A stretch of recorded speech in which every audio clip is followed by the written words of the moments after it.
This is Trophy Gold, Crown of Salt, Part 5. Before we continue the story, we have to do some housekeeping and discussion. Housekeeping point one, of interest to you, Amanda, since you had to leave at the very near the end last time.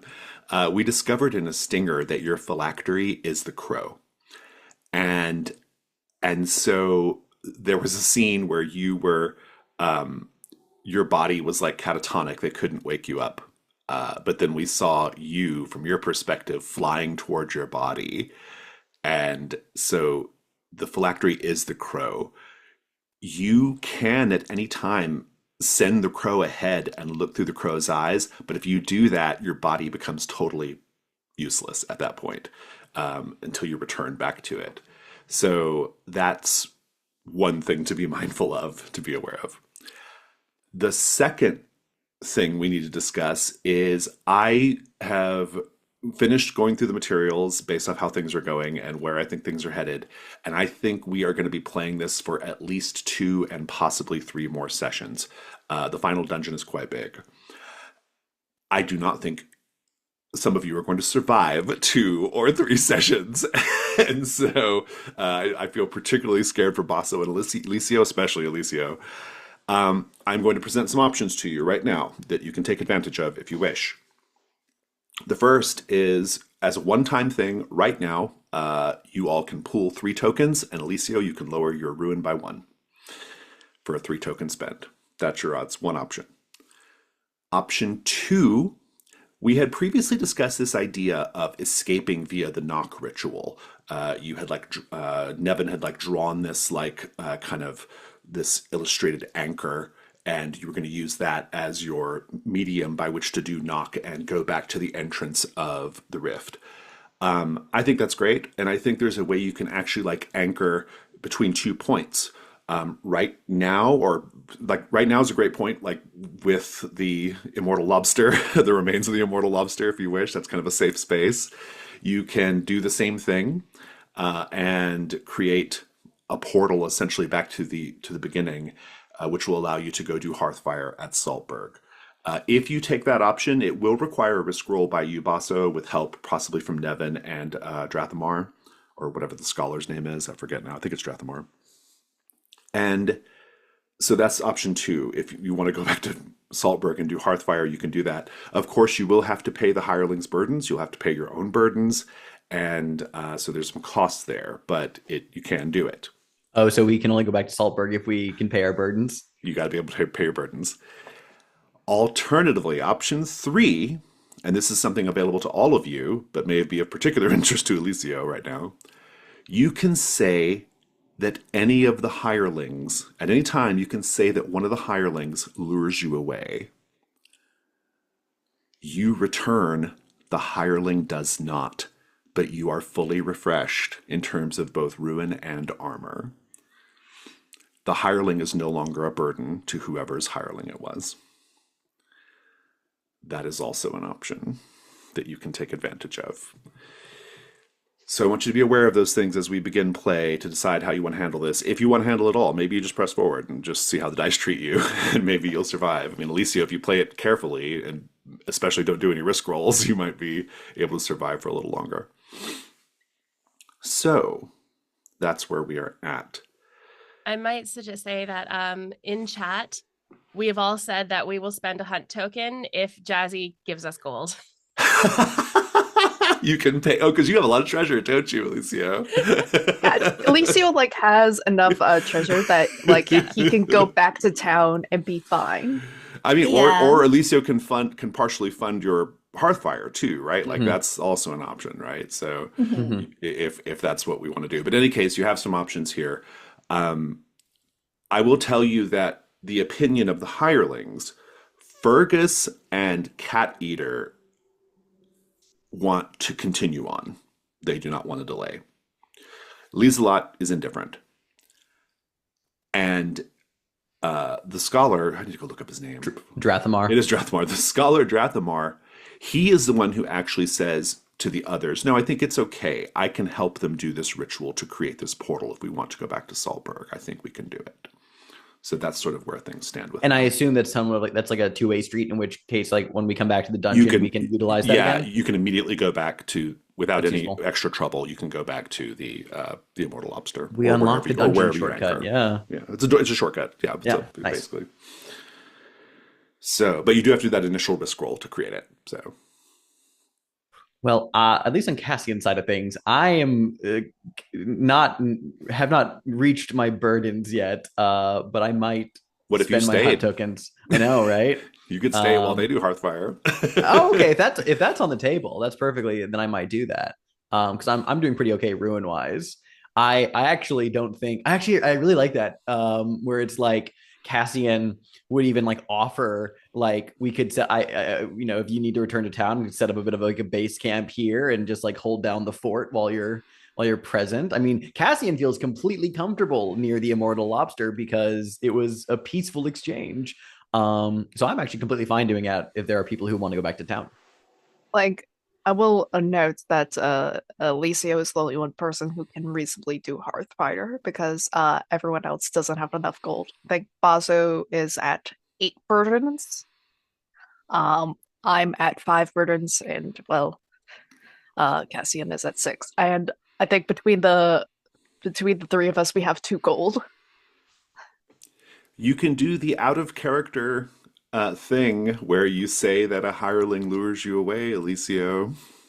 Oh I'm yeah, I suspicious. want to do that one. That's also the I want to option. do that one. Deeply suspicious Somebody of this. has to do it. And Alicia's And it one will that be makes the most Jazzy. sense. I'm just like, which one is like when you said that, my only thought was, okay, which one is it? It wasn't if I gotta do it or not. It was like, okay, which one? You have to say which one it is, and I will. There's going to be a scene that the others cannot be aware of. Well, there's a way I'm going to sort that out, and you don't get any rolls or anything. Whatever happens, happens. You are at my mercy, but you will come back fully healed and refreshed. So, do you want to do that?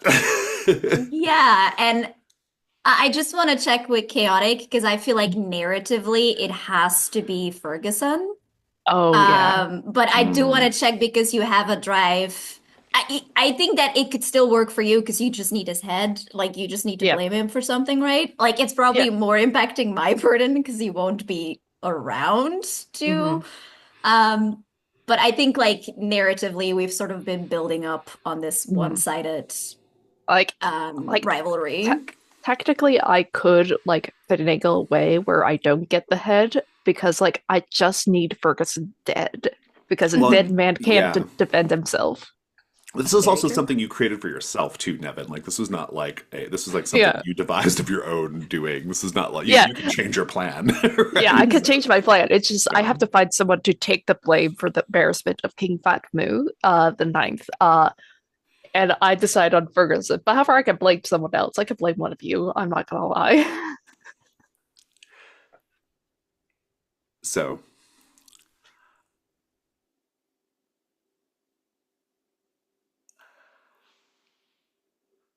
yeah, this is good. All right. You're at the resting place, or really the prison of the immortal lobster, Palomir. I can't remember his name. The jellyfish have like seen his spirit away in that lovely scene. You are back in your body, Vaso, and you're very aware that you think as yourself and you move as yourself when the crow is near. But if the crow ever flies off,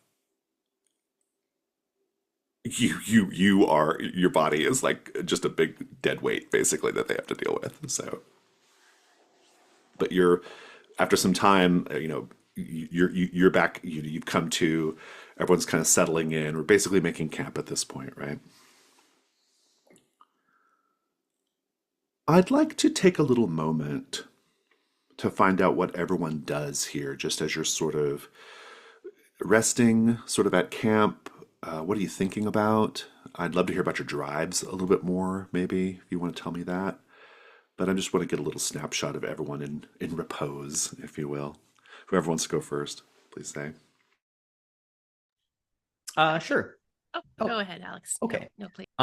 Cassian mostly keeps to himself, still ever smiling as he is known to do. He has taken the treasure harvested from the dragon's crusted hide and is like very carefully taking the bottle of acid he got just to like pour it onto parts of the treasure to help remove the tarnish and polish it up and clean it, taking a bit of his grease to wipe away some of the probably like the salt encrusted deposits that are here as well. And he cradles it in his hands and largely just is admiring it. But there's this like weight to him, like a sense of like dissatisfaction where he admires it, but it almost goes like, not quite. Sets it aside, begins working on the next one, looks at it, smiles, not quite, and puts it back in his bag and largely just tends to his gear, maybe even hums quietly to himself every so often,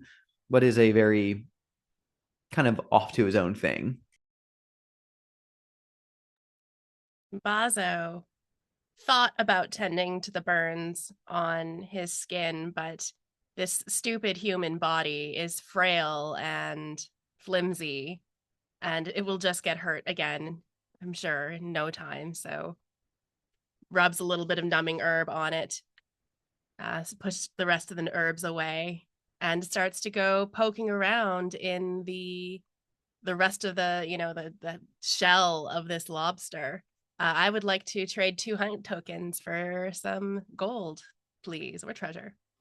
I will get back with you on that in a moment. Let's have our next narration.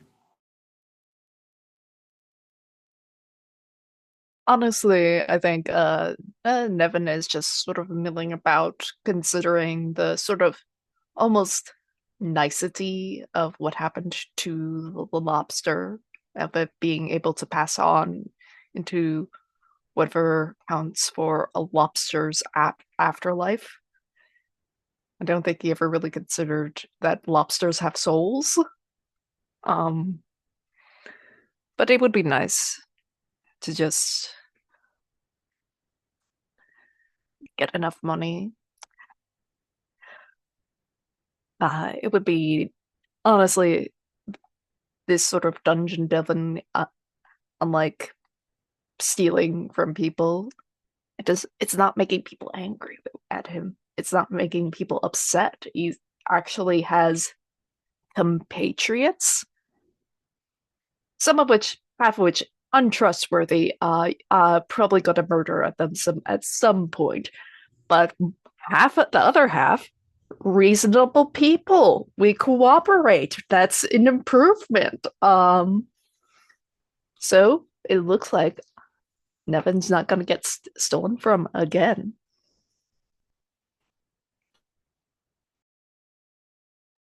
I think Eliseo has is sort of taking care of this blade of the promised princess. It's like looking at it, weighing it, like that, like a bit of a fighting montage where he's like swinging with it, trying to get the weight of it and the rhythm of it, how fast he can like change its direction mid-air.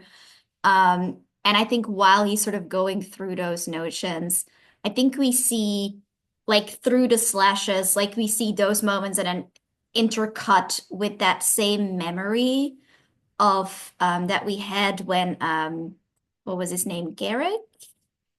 Yeah, when we had the moment with Garrick, and we see again like all these hands on his face, on his body, holding him down. We see someone stand there as they're like forcing his jaw open, but we see now it's not Garrick's face, it's Ferguson. It's hard to see, but we see like that lock of red hair. And it's almost as if the memory itself is like fighting to be remembered properly because the face kind of keeps shifting. And it's like he's trying to figure it out like, was that the one that did it? Is that the thing that the Piper's been trying to tell me as he goes through these motions?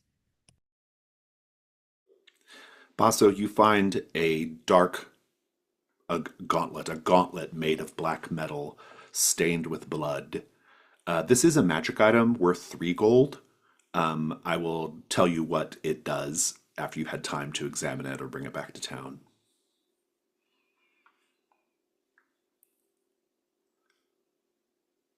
At a certain point, Alicio, Ferguson approaches you and says, Alicio, I feel like monster hunter to monster hunter. I need to clear the way with you. Need to get some things out in the open. Could I have a word with you over here, please? A stoic nod, but I will immediately follow. He takes you out of the chamber, or leads you out of the chamber where the mortal lobster is, down into a little side corridor, well out of earshot of the rest of the group. Indeed, hereafter, until I tell you in chat that you can come back, I need you each to remove your headphones, please. You are allowed to see what's going to happen, but not hear what's going to happen.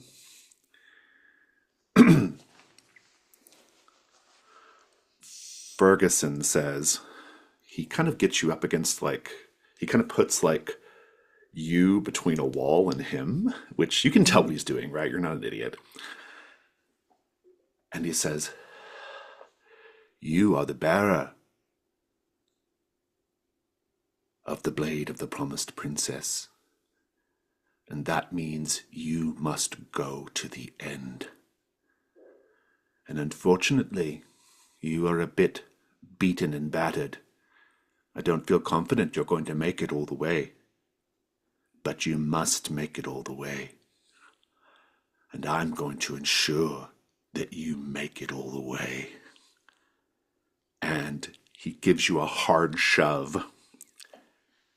His face splits open, peels back, and writhing, glowing green tentacles come out of his mouth and go into your mouth. You feel the consciousness of whatever this thing is passing into you. He collapses, dead. Your ruin is reset to your starting ruin. You can take some of his equipment. The way this translates is you get to unmark your armor. You're still Alicio, but you have a new set of drives. They are to use the blade of the promised princess to get past the fire barrier, destroy the Cantagaster if need be, and then open the abyssal gate. That is your new set of objectives. You will also need to dispose of his body and then come back to camp with a story of what happened between you and Ferguson and why he no longer is here. I'm going to invite the others to join the call again. Can you DM me the first, the big goal? I got the drive, but I didn't to get use the the goal. blade of the promised princess to get past the fire barrier, to destroy the Cantagaster if needed, and then definitely to open the abyssal gate. Fantastic.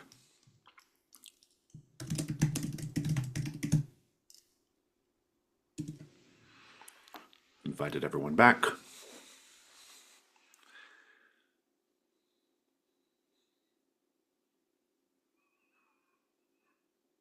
As he looks so scared during that. That was fun. I'm not okay. I noticed a change in the character sheet, in the character keeper. Don't even look. It's nothing. Don't even worry about it. You all, Alicio comes back to the camp, but not with Fergus. Let's have the scene. There's Fergus. Eliseo, yeah, Eliseo is a very stoic and reserved man. The like skull doesn't allow for a bunch of expressions. He looks fucking rattled. And I think he just shakes his head and he goes to sit down, like in that very like dissociative going through the motions way. He takes the blade out and he just starts sharpening it. Cat Eater, Lieselot, and Drathamar all look up at you and say in unison, "Welcome back, brother." I nod, almost as if by like reflex or instinct.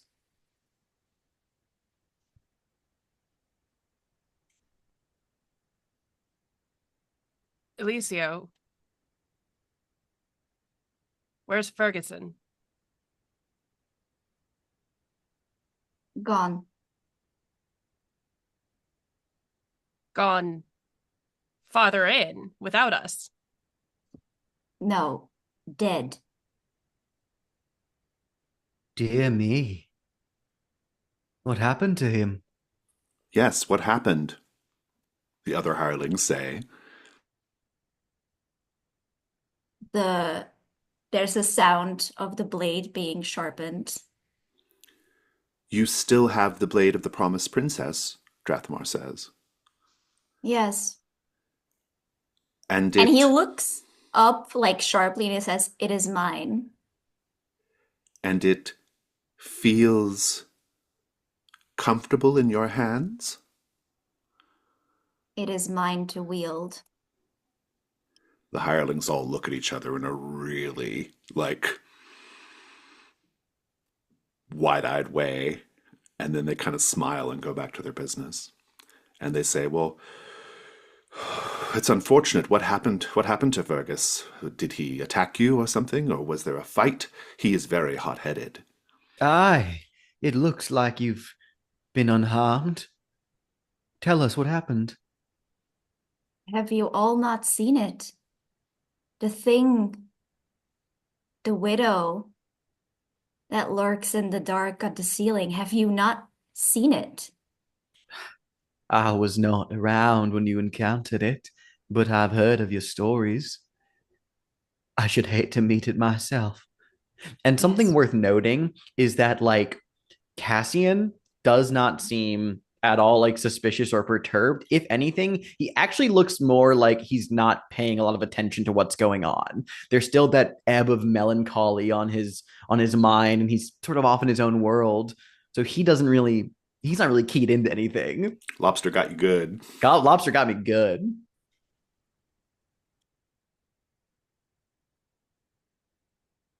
I think I think Nevin is pretty perturbed by this. They like Alicio killing Ferguson, that could be expected. But the weird thing is the rest of the hirelings saying, "Welcome back, brother." Their behavior has been increasingly Yeah. strange as this has gone on. Yeah. Yeah. I think I'm gonna go over to Cassian.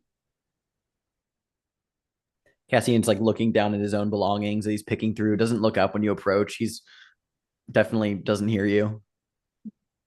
Cassian. Oh, Mr. Nevin, Mhm. a pleasure. How can I help you? You find it a little bit strange, Alicia's behavior. Ah, well, I've not been in his company for long. He's been a stoic fella, prone to his own whims and silences. But I haven't noticed anything amiss about him. Do you have reason to suspect something amiss? A little bit. It's Huh, more about the sort of relationship between Licio and our hired on help. relationship? Yes. They look at him different now. Do they? Huh. Well, forgive me, I suppose I hadn't noticed. Something amiss here. Something being hidden. Are you I sure don't that it's not just a sense of budding camaraderie? camaraderie amongst people shows up in different ways. Some people laugh, some people get quiet, some people get aggressive, but all this quote unquote camaraderie is being engaged with in the same exact way. I see. Well, I do not see what it is that you claim to have witnessed, but I have learned to trust your insight, Mr. Nevin. What would you recommend we do about it? I recommend that we find the body of Ferguson. And then, through the melancholy, a plan starts to unfold, the gears turning, probably in a way that Nevin, you actually haven't seen engage him before. And he says, I don't even think we need to find the body. Oh. We need What's you? we need to find a body. Doesn't have to be Fergus's. I would require your assistance if we are able to pull ourselves away for long enough to excuse such a venture. Cat Eater returns to camp, or he's been at camp, but he kind of returns from. He's always kind of like scouting ahead a little bit, and says, I have mourned Ferguson in my way. We must not let his death be in vain. We must press forward. I have found the way to the temple. I know where it is, but we don't have much time. Agreed. No time to lose. And I'll stand up ready to follow him. What did you see out there, Cat Eater, that requires such haste? I found a shortcut. A shortcut that I believe is going to lead us to the temple. It is problematic. It is, in fact, a series of saltworm tunnels that the saltworm itself still occupies from time to time, but I happen to know the saltworm is away. If we go now and quickly, we can make it before it returns. Aye, then we should make hay while the worm doth sleep. I agree. And Cassian gives Nevin a look of like, don't worry, I'm still, yeah, like a real subtle, like it's more of like it's not like a wink, it's more of like a sly kind of wry like smirk and a glint in his eye of like, I have a plan, but we'll make it work in motion. You still have the set goal of reaching the next sanctuary, which is where these saltworm tunnels should take you. Before we disembark entirely, I would like to spend my 2 hunt tokens to find some treasure. Indeed, indeed. I will find you something. Thank you.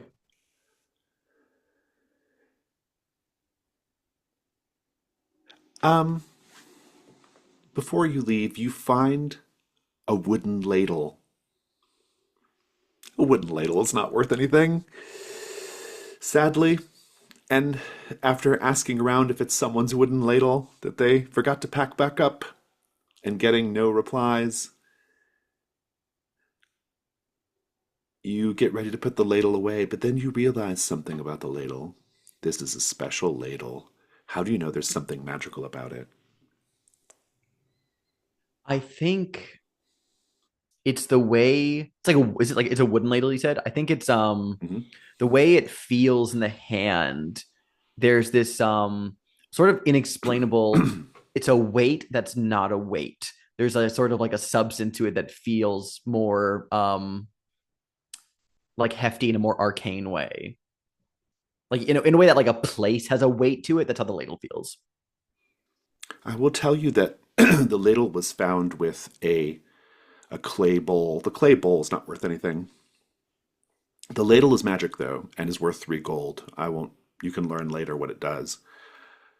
But I will tell you that The clay bowl and the ladle have the remnants of what appear to be some kind of, it's dried up now, but it appeared to be some kind of shellfish bisque or soup of some sort.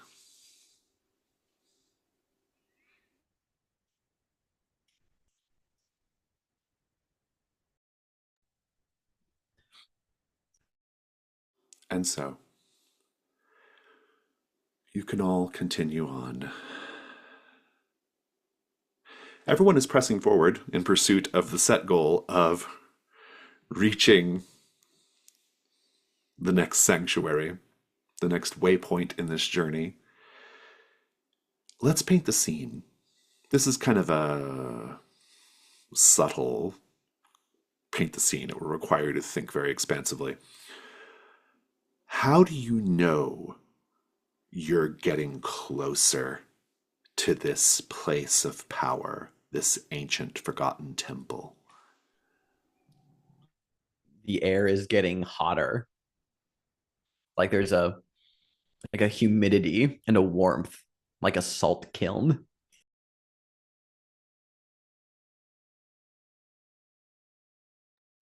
The ashes that I carry in an urn in my bag that I tell people are my grandmother's, they are vibrating with the power. I can feel the movement in my sack. Our compatriots are hired on help, and maybe Elisio as well, are getting very, very excitable.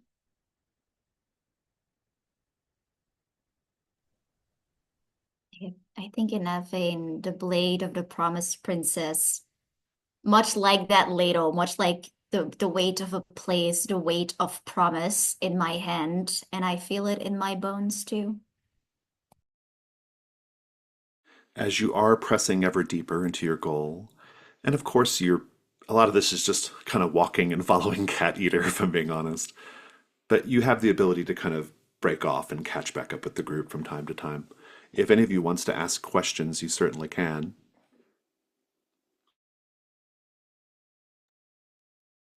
Peter mentioned that these tunnels that we're heading towards were made by saltworms. Does it look like, I want to know if it looks like there's a lot of them or if it's just like one really big one. Make a hunt roll.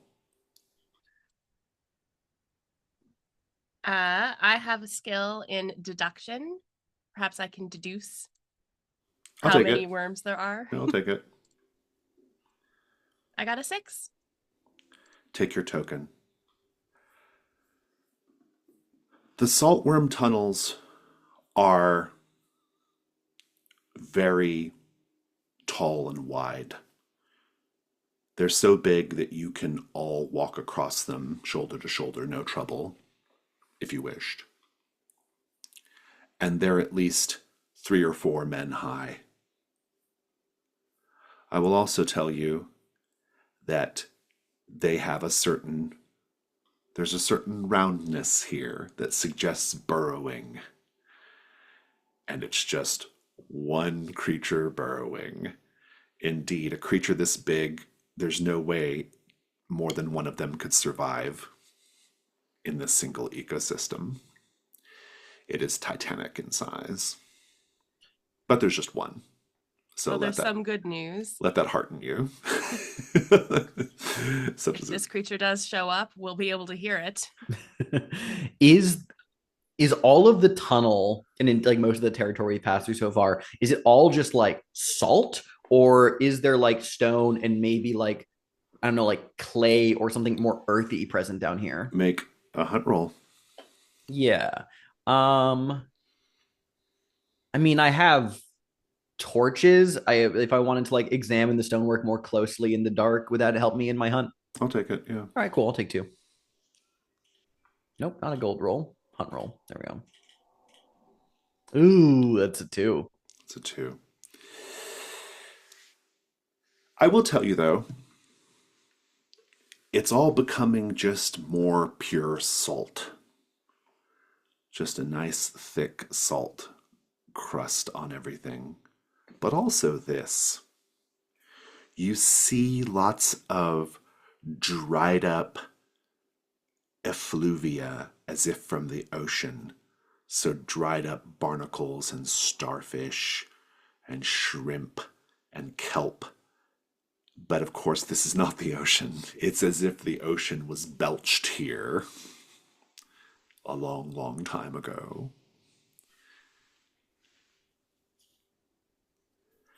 I will also tell you that you are each stopped in your tracks when you feel a distinct vibration under your boots. Cat Eater says, "We must make more haste." And he continues on even faster. Does anybody else want to ask questions as we proceed apace? As we are proceeding down this tunnel, have there been footprints here previously? Like, are we following any sort of like other types of tracks? Because like it is very big, and like sometimes other types of creatures like to follow really big creatures. Oh, that's interesting. Yeah, make a hunt roll. Yeah. Or other treasure hunters. Mm. I think as we're just moving along, yeah, probably not my skills. Nope, I'll just roll one die. That is a 2. Oh, how unfortunate.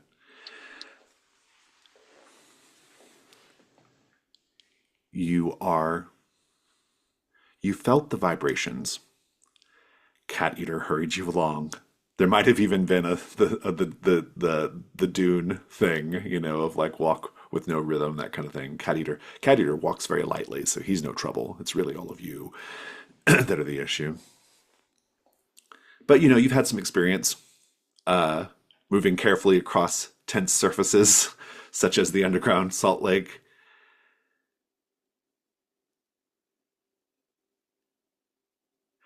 And you think you've gotten past the danger. You don't feel the vibrations for a time. You don't feel or hear anything, actually.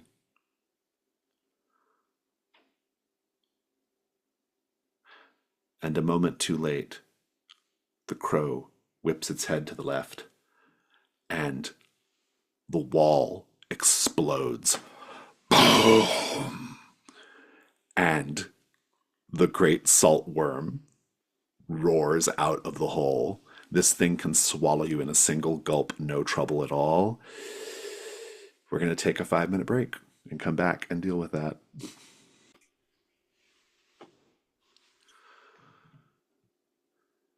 Your only option is through.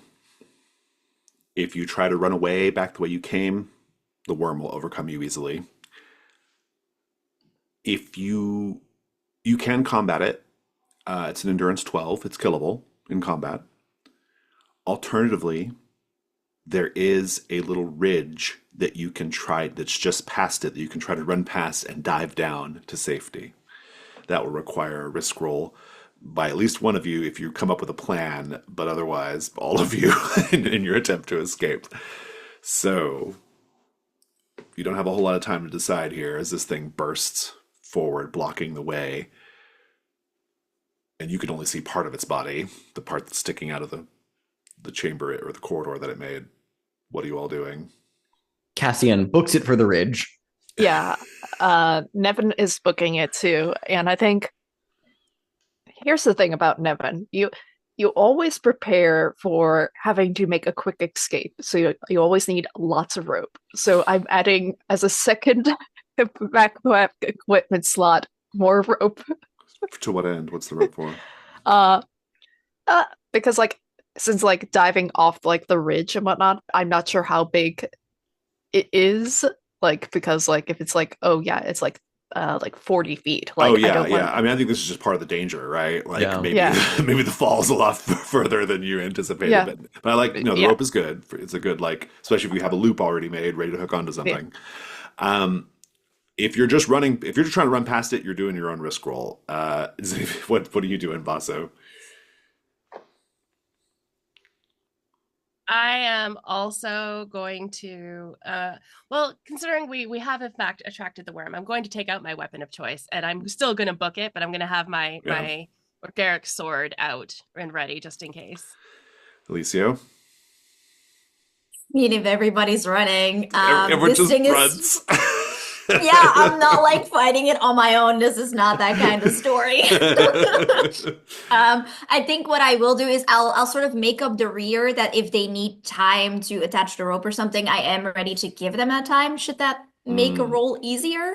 Mhm. But I am very much also like I don't need to kill this thing. I just need to leave. Right. That's fine. I like that. That's very good. I think what we might do is maybe if we say that, like, Cassian, since you decided to run first, maybe you spotted the ridge first. Okay. Yeah. And so you can actually guide us through the risk roll, taking help from the others if needed. I think that makes the most sense here, actually. Perfectly open to that. Before I start going through the risk roll, I want to actually check real quick. I've had this in session 1. I have the omen of the disconcerting reaction to assault story, and I'm wondering if I can angle that in the sense of like it's given that we're in a tunnel of salt, just like the idea of like I am like more in tune with the vibe of the air down here. If I can make that omen come into play. Oh, I see. Like, yeah, you'll have to definitely include that in your narration. I will. But I think you can get an extra light die no matter what here. I'm into it. Okay, so Take us through it. ultimate goal, obviously, to evade the worm and get to safety down, or at least get out of here. What could go wrong here? I mean, you all don't escape it, and you have to fight the worm. I think that's very the obvious. thing. Yeah. Actually, even worse, we don't get a chance to fight it. You just get swallowed. I Or think maybe you fight it from the since inside. Ooh. I think for you, Cassian, I don't think you get even a chance to fight at all as you go off the ridge, and it is much steeper than we thought it was. Right. So Yeah. you Oh, just everyone go else splat. has to fight it, and you just die. I just plummet to my death. Yeah, it's a fitting end. I'm into this. I will say that in terms of grabbing dice, I do have the skill of independence because we didn't have a lot of time to strategize. It's a very much like scatter, go. Everyone is doing their own thing, so it's just Cassie operating on his own survival instinct. Yeah, that's great. I love I'll it. incorporate that light die. I assume I'm risking my body here in this You are situation. indeed. Yeah. That. Are you taking devil's bargains or? I'm open to some devil's bargains. I'd like to hear some at least. No matter what, a part of you, that melancholic part of you, starts to think that maybe it would be better to live inside of a giant worm, better than being out in reality. So that like after this, I'm like, oh man, I should have been in that worm. Turn to the worm. Return to the worm. Um, Hey, would you love me if I was inside a worm? no matter what, one companion of your choice, hireling or treasure hunter, gets left behind. They have to do their own risk roll or combat the thing.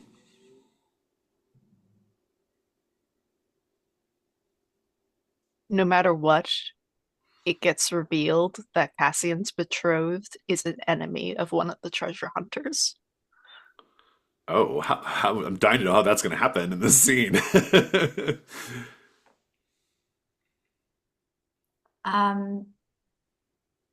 I was just looking at your goal, bring the can to cast your crimes for the black arrows.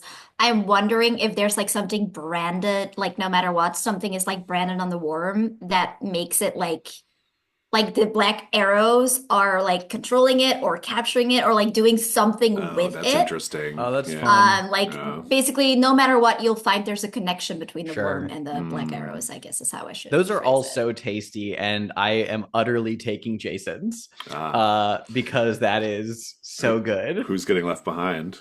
Nevin. Nevin. Oh, poor Nevin. You got 3 light and 1 dark. Mm-hmm. Let's see what you get. You can take help from the others as well if you need it. It's 4 light, Yeah. so it's pretty good. It could be worse, but I would certainly accept help if people want to give it.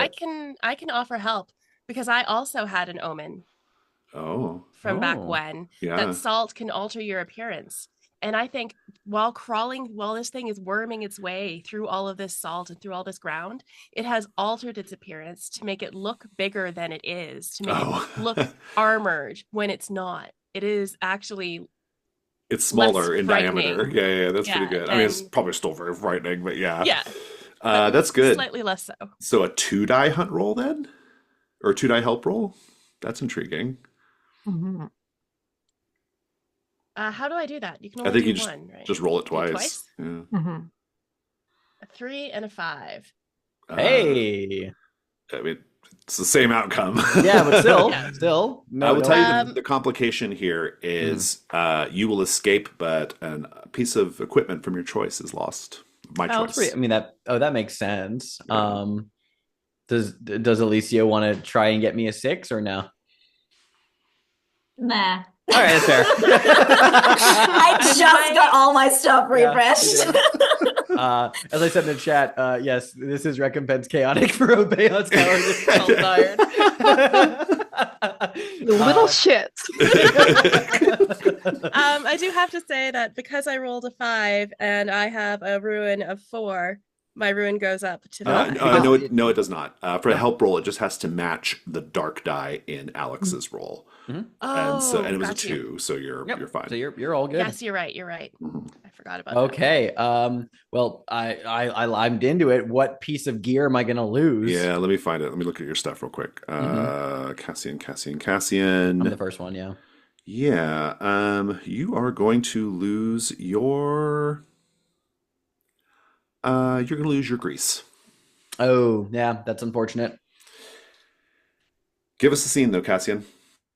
Yeah, as the worm comes exploding out through the wall, there's just just any words of panic or guidance from anyone are lost in the churn here. And Cassian spots this ridge, and we see that, like, moments before the worm had burst through, he kind of like stopped for a moment and like glanced over his shoulder, like, what was that? And then he actually, his eyes go wide, and moments before the worm burst through, that he was somewhat more in tune with the environment than the others. So he's already like moving as he finds this ridge. He tries shouting to the others, but realizing that it's just going to be drowned out here, he books it for the ridge, and with wild abandon, like, throws himself down into it.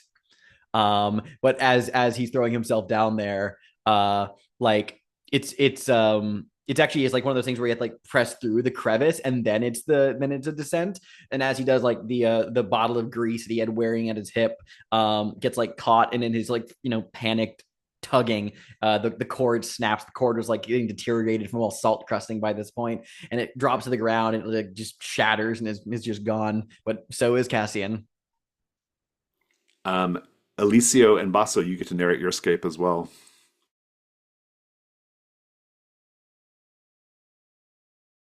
I said I'm I was led by taking the the- rear, so you go first. Okay. I think I'm actually led by the bird.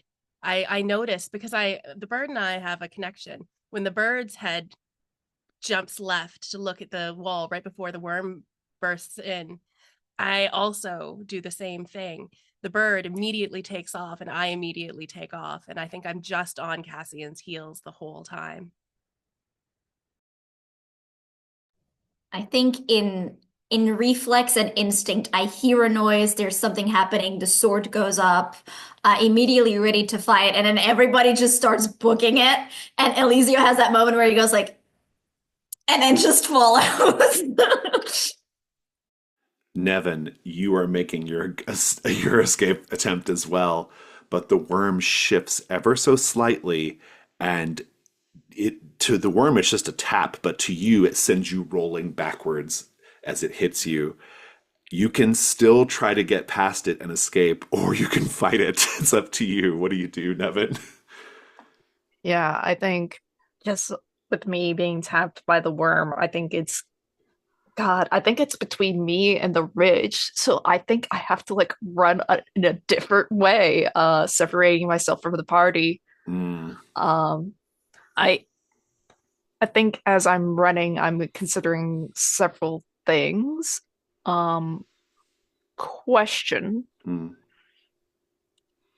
Does it seem the worm is only really going after movement or living creatures? I don't think it's clear, especially in your haste right Mm, now. okay. So it's just me booking it. What is your guide us through the risk roll? Um, what I'm attempting is to heading back the way we came through all the tunnels. Like I imagine like they again, as I said earlier, there's probably like other creatures burrowing around the worm because like it is a big, gigantic creature. So Mm, something must support it in this ecosystem. mm. So I'm hoping in these one of these smaller tunnels You can that like just hide. Yeah. I could just hide in the Just like worm. press against the wall while it goes past. Yeah, It's very yeah, video game. I love it. yeah. Okay, good. Keep going. Guide us through it. What's next? Oh, what do you all think can go wrong? You get swallowed. Running the other way is like the worst decision. It will just swallow you whole. Or that diving into one of these side cubbies is going to deposit you somewhere real bad. Mm. I think you don't even get swallowed. I think it just smears you on Smash the side of the cave. Just Salted Uh, Nevin paste. Yeah. I think you go into like it already burst through a wall. It's gonna do that again, and like this whole construction is just gonna cave in because it wanted to get at you. well, grab those Mhm. dice. I have both escape and trickery, so like I'm a Escape will do you. weasel. Yeah. Little weasel. Devil's bargains. Mm. I'll keep it easy. A piece of your equipment, no matter what, is smeared underneath the worm of my choice. No matter what, the body of Ferguson is in its moss as it goes past, and it's taking it away. It's like already swallowed Ferguson, and it's in the worm now. If you want him, you know where Just he see like a is. tuft of red hair in its maw. There's like a little like between his teeth. Ooh, damn. No, that's really good. I can't beat that. That's so good. Um, yeah, no, can't beat that. That's really good. Damn, Jazz, Well, what a you're great just follow-up scene with Alicio too, right? Like, uh I guess I'm gonna say that the worm has Ferguson, I as guess. at some points got Ferguson's body caught up in its maw. Yeah, that makes sense to me. Oh boy, you've got two light dice. You have to do a dark. Yeah, Let me see your because conditions too. What conditions do you have currently, Nevin? burns. Burns. No, I'm not going to make that affect you. Okay, let's go. 5 light. 5 light. I'm going to. I think the complication is you get the into the little niche and it goes past you. Uh, and unfortunately, it has like kind of big, sharp salt formations on its body. And as it goes by, it's just like slashing you and stabbing you, and you just have like really horrible stabs and wounds. It's just a condition, but a problematic condition. Yeah, I will take that because Unless I you want do to add a not. dark die and try again. I don't trust myself to get like a 6 light. Very well. Give us a scene. And I also, I'm going to think tell you what you lose. You're going to lose. Oh no, you didn't take that bargain. Never mind. no, Ferguson is in the worm. That's right. Well, give us a scene. I think as like I'm trying to look for like any cubby holes that I could like squeeze and wiggle my way through, sort of like and like sort of trying to squeeze down like a chimney and whatnot. I really can't find anything besides like this little bit of a cupping where like the worm like shifted a little bit previously. So like this little alcove, and like I just press up my body against it, and like the worm, like from what you described, I imagine it's like barbed. So like it's like Salt ca- barbs. salt barbs. So like it's like as it's sort of raking against my It also body, hurts like like hell because it's salt, right? It's like yes, the burning yeah, salt. yeah. But before I engage with those like salt burns, I do see the worm coming, and like in its maw is Ferguson. Just like Like hanging there. Oh. yeah, I will tell you that Ferguson's face is a ruin. The rest of his body is more or less intact inside the maw.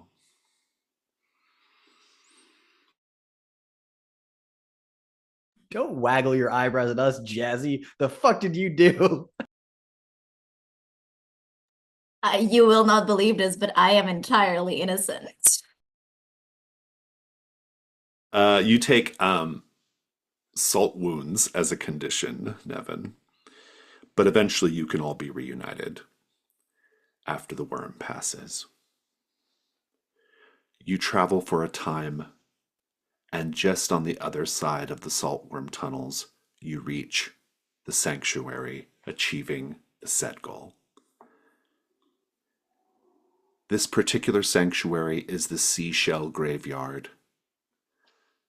Scattered shells and intertwined spirals lie as silent witnesses to forgotten eras. A subterranean wind whispers among broken nacreous columns. This place reminds you of the sea.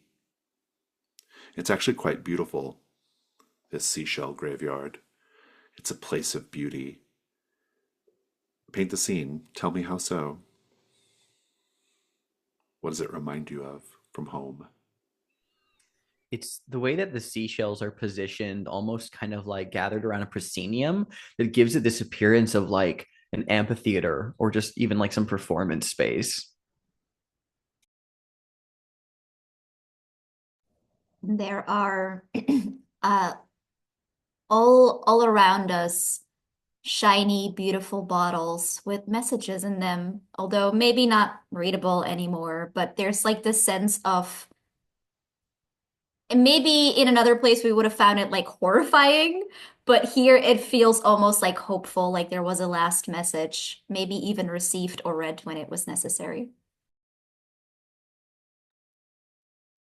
I think naturally speaking, like there is remnants of various sea creatures that from ages past perfectly preserved in their forms, skeletal shells, gleaming bones. I think the way they've been sort of kept and preserved has dyed them in various hues of various rainbow colors. History could be beautiful. This place reminds Bazo of his real home, his the world of the gods, the world of things that no longer walk this plane. It in its history and in its grandeur, it reminds him of what the world was like before there were forests, before there was this salt desert, before any of this. And he feels quite at home here. Jazzy, did you answer yet? I can't recall. Yes, messages in a bottle. Oh, that's right. I'd like one extra little description from you, please, Alicio. Interesting. How does this seashell graveyard remind you of the ancient world, a time long past, a time before the rise of the scourge of humanity? Whether there is water here or not, or just the air, how it interacts with the shells, it's got like that beautiful like white noise, like that wave noise, that beach noise. And there is like such beauty and tranquility in that silence before humanity had to change the shape of dunes and beaches and seas before they dirtied it with their ships and their machines before they made it into something that it wasn't supposed to be. The camp is being set up. Drathamar is helping set up camp. Zozli's a lot. They all are. You have to clear some shells to build a fire, you know. But it does make a good little, the shells make a nice, sort of barrier for the fire, that's for sure. This is a place of beauty and tranquility, and a place of cleansing salt-infused air. If you sleep, the night through, you get to reduce your ruin by 1. I will tell you that the hirelings, this is out of character, the hirelings are going to wake up Alicio and have a quiet conversation with Alicio. If you wish to hear that conversation, you have to wake up surreptitiously and you do not get the healing benefit. Don't worry, companions. I can't decrease my ruin. So I'll listen for Basso and Nevin.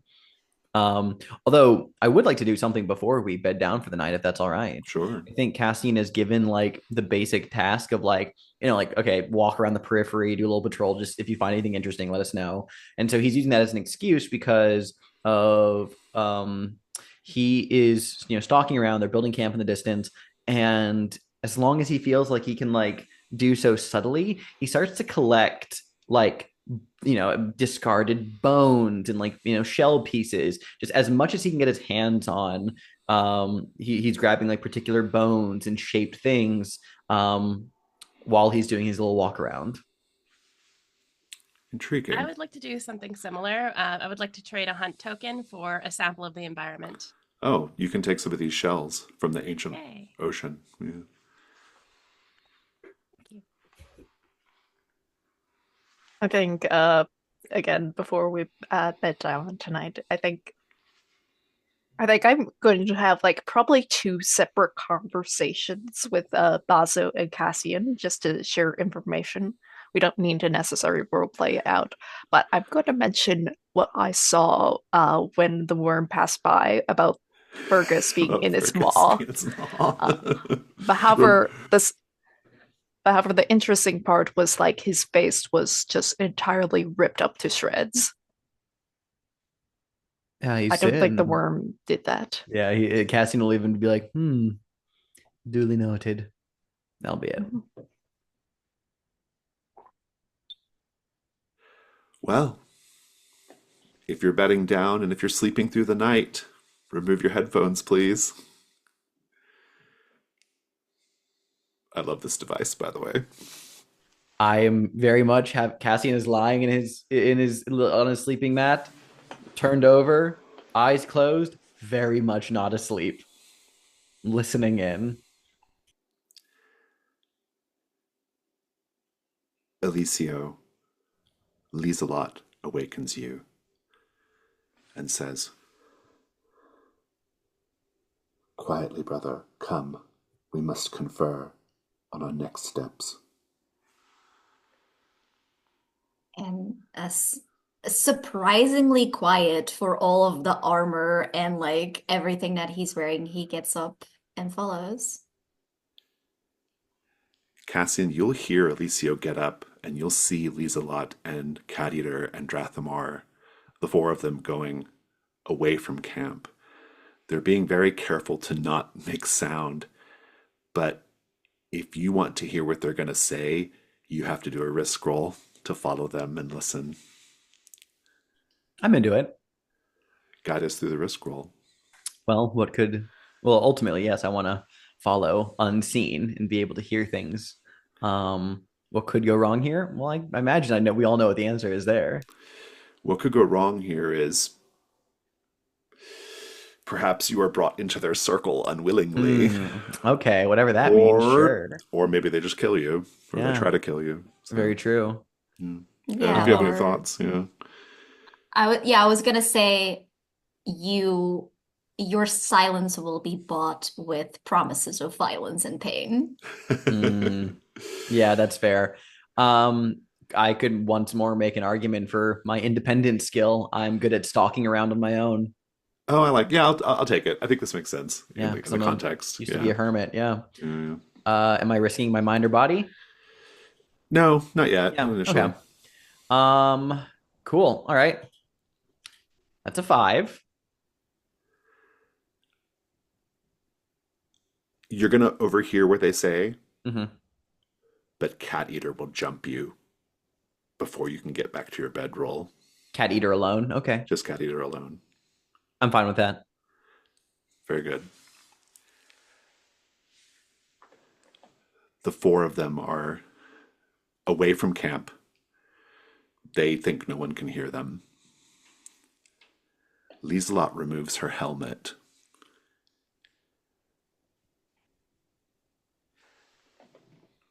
She says, "We're very close now. You were very smart to take over the body of this one. It's very, very important that the blade of the promised princess make it to the fire gate. It was a worthy sacrifice. Though I am still intrigued by the fact that you are even able to handle the sword at all. Do you have any thoughts, Drathamar or Eliseo, of why Eliseo is able to hold the blade?" I look at my hand like it's new to me because in a way it is. And I sort of do, like that thing where I clench it a few times and I say, he was once a messenger tasked with delivering, going where no one else would. Is this not, in a sense, what this blade is supposed to do? Maybe that's why. Drathamar says, "There are many things we do not understand about this place, about the barrier, about the blade. It may be that the power of it begins to overwhelm you at some point, but perhaps you will be able to last long enough to do what you must. When we reach the bridge, you must not delay. You must rush forward and you must plunge the blade into the wall of fire. It is what we have sought all these many years, and this is our best opportunity yet. Do you understand? Do not listen to what the others say. Do not try to feign concern for them or for us. Rush forward and plunge the blade into the wall of fire." I know it must be done. I did not hesitate before, and I will not hesitate now. Cat Eater says, "What of the Cantacaster?" Lieselot says, "The Cantacaster will be no trouble. They are effective, and they all have their own reasons for wanting to destroy the thing. Let them destroy it. Who cares? No matter what, the Cantacaster cannot stop us. We are too many. And then, with the Cantacaster out of the way, if need be, the way will be clear to the gate." And at that point, Cassian, all four of them, their faces split open, and writhing neon tentacles come out of their faces, and the tentacles stretch and sort of touch each other gently. They're having like weird, intimate moment with their tentacles, and then they retract into their face, and their faces seal back up, and they all kind of split off to go back to camp in their own time. I'm going to invite the others back now.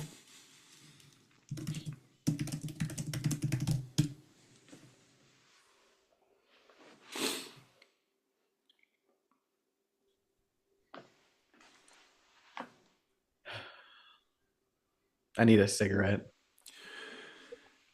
So, Cassian,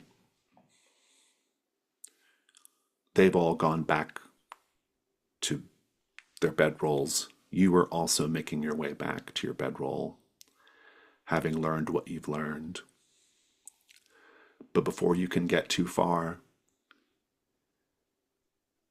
someone grabs you and pulls you into a side chamber.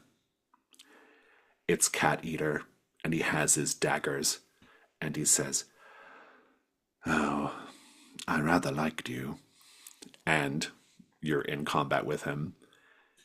I need to know how you're exposed. Please roll your... Yeah. I'm exposed by the fact that I have a knife at my throat, and I was utterly confident that I was stealthy. Weak point 3. It is an endurance 7. By all means, roll a combat 1. Yep, I am utilizing. I don't think my um ooh, would I be able to, because I have a hunting spear, which is a cumbersome thing. I don't think I have that with me. Would I be able to actually like instead fumble at my belt, grab my bottle of acid, and just dump it on Cat Eater's I like face? it. Yeah, that's that. I'll Yeah. take that as a weapon. Yeah. Cool, cool, cool, cool, cool. Combat 1. That's a 6, so no ruin increase, thankfully, but it does not go down. Give us the first bit of the combat. Yeah. I think Cat Eater has the dagger pressed against Cassian's throat, and he just unlatches the bottle that he belted to his side and just brings his arm up and dumps the contents directly on top of Cat Eater's face. I think there's like a hiss and a sizzle, maybe even like ruining one of Cat Eater's eyes. Just like and Cat Eater like drops the knife, like scraping and clawing at the reptilian hide as Cassian like drops to his knees and like fumbles around. And you see something on Cat Eater's face that I won't describe right now. But Go I know ahead what you're and talking about. Yeah. go to a combat 2. Mm-hmm. All right, combat 2. Here we go. Okay, well that's 2, Two but, ones.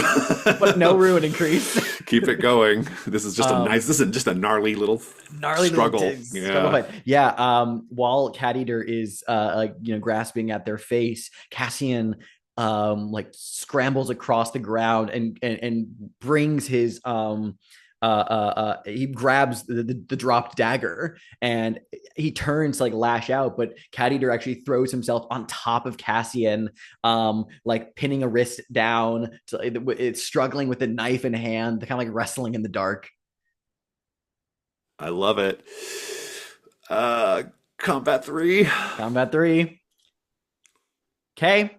That is a 9. It hits my ruin once, or my weak point once. All right, give me the finish him off. I think yeah.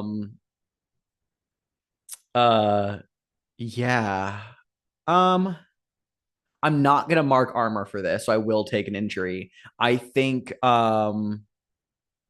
as they're struggling, Cat Eater like grabs Cassian's head and just like slams it down against the saltstone floor with a disorienting like a crack. Cassian's vision, there's a shock of white. It doubles. He hears this ringing in his ears. Maybe even has a concussion. There might be some blood. But he is able to eventually in the struggle shove Cat Eater off of him, push him against the wall, and then just like drives the dagger into his stomach once, twice, 3 times, 6 times, 8 times, and then just like slams it into like the ruined acid melted socket of Cat Eater's eye, heaving, desperate, disoriented. I love it. That's great. Well, you can return to camp. Basso, Nevin, you can wake up refreshed. You can lower your ruin by 1. And Cat Eater will not return to camp, and you no longer have burdens, whoever's hireling Cat Eater was. I do have a quick question, which is in the aftermath of defeating Cat Eater, how much time would you say there is left between when I return to camp versus when everyone else would get back up? Oh, probably at least a couple hours, at least, I would say. I would like to do something in the dark before I return to camp. What is it? Using parts of probably stuff that I found on Cat Eater's body and also all of the bones and shells I collected. Cassian will a little bit more shoddy than he'd like to, given the state of him right now. He is going to lay out the bones, the shells, and maybe bits of gear in a humanoid facsimile, an effigy. He is going to maybe root through his bag and pulls out some where'd it go? Yeah, some 3 colored chalk, one of which is a red color, and he just takes the chalk and just begins to like rub it around the crown of the effigy's head. And then I would like to do my Enliven ritual to give this effigy flesh and breath to make it look like Fergus Ferguson.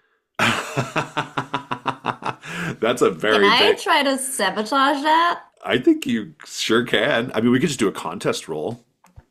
Oh, does Alicio show up after the killing? Oh no. I mean, I think, I don't need to sleep. My ruin is perfect. yeah. Well, and also Elisa is going to discover you're not at camp, Cassian, Hmm. right? So, Hmm. um, I like a contest roll here. It's really Hmm. dangerous. Hmm. This I just need to know what the stakes of said contest roll are going to be. Actually, let's take a 5 minute break, Okay, and you both decide what the stakes are going to be, and then we'll see if we're going to do it. cool. See you in 5. Cassian, you saw what you saw. Hmm. You're building your effigy, kind of just waiting for the others to wake up so you can make a decision about what to tell everyone, processing everything that you witnessed. Alicio, you got back to camp and realized Cassian was not in camp. You have to believe that Cassian knows something is up, maybe even knows what you know. We're going to do a contest roll to see how this situation resolves. Amanda and Chaotic, I need you to remove your headphones again, please. Wait, so we're gonna see the roll on the dice Hmm. roller and we're not gonna know what it means. No. Oh, for fuck's sakes. Jason's having too much fun with this. I'm having too much fun with this. Okay, I need to go grab the text of the contest roll here. That is not what I want. Let's try this other one. I don't think that's it either. I'm gonna have to go look in the book. Hold on. I have it up here if you want me to walk through it. I like to have it pulled up anyway. I'm just Sure. gonna grab it. Not the most exciting video right now. That's okay. I don't know. I feel like there's momentum from the stakes right Yeah, now. yeah. So. I think we're good. So, well, Yeah. they can't listen now. Yep. So the stakes Yeah. are ultimately whether Cassian is taken over by the entity in Cat Eater or not. That's ultimately Yeah. what's going on here. Yeah. And Alicio, you are going to be helping said entity in whatever way you are able to. I will. This is gonna be fun. Whatever happens, it's gonna be really really good. Okay, I don't know where the hell these rules are at. I'm getting there. Here we go. Okay. The contest role manages situations where treasure hunters are set against each other, act against each other. So here we go. We have agreed on the stakes. Now we're going to gather dice. You are each going to take one light die if the contest is something you are skilled at because of your occupation or background, or that is somehow made easier due to a piece of equipment you have. You can only get one light die here. What do you think? I do have the skill of rituals, and I'm doing a ritual. Oh, that's right. Okay, I'll take it. Yeah. I have the strength of destruction. Oh, I see. That's my skill. You're going to destroy the effigy and maybe even hold down Destroy Cassian. the effigy and or Cassian. Yeah, We'll exactly. see. Indeed. Okay, love that. You both have one light die. You take one light die for each mark of ruin you currently have. What is that? 3. 3 as well. So Oh, you're both up to God. 4. Mhm. Alicio, you have the help of the actual entity itself, which is now freed from Cat Eater's body, sliming around the cave. You get 2 extra light dice. Wait, no. So you are at 6 versus 4 light dice. You take 1 dark die if the contest is inherently deadly or dangerous. It is. And so we're up to 4-1 and 6-1. And then you can risk as many extra dark dice as you wish, bearing in mind that you're looking for 6s. Whoever has the most 6s is the winner. And if any of the dark dice come up 1, your ruin goes up by 1 for each. So you know what the stakes are. Once you have got your wager made in the contest roll, you'll type it into the thing. And when you're ready to roll, let me know. Give me a thumbs up. I am. Do we announce that we're taking additional dark dice or no? No, you don't tell us Oh. how many. You just like put the number in the die roller. And when you're ready, give me a thumbs up. Okay, I'm ready. roll.